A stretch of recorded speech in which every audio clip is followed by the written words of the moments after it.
Bueno, voy a leer un poema que es un homenaje a la letra S.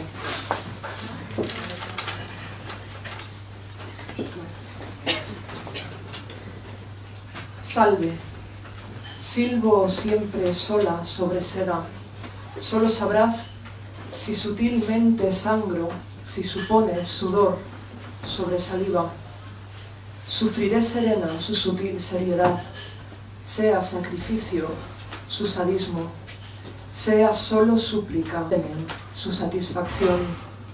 Solo será semilla seca, sátrapa, simiente, sumisa.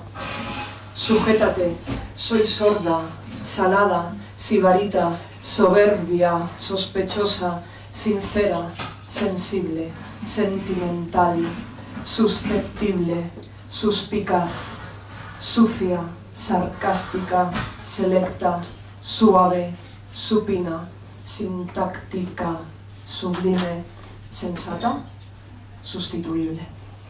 Silencio.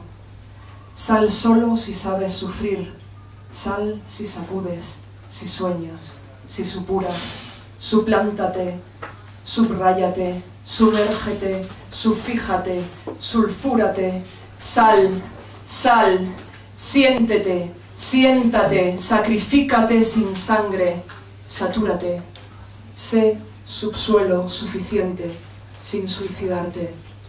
Simplifico, si sigues, sígueme, sígueme solo si sabes, siempre solo si sabes. Si sientes seco su sabor, si sufres solo, sigiloso. Sepárate, soledad, siniestra sepultura, soldado servil, servidumbre, súbito salto, sepárate, socorro, sí, sueño.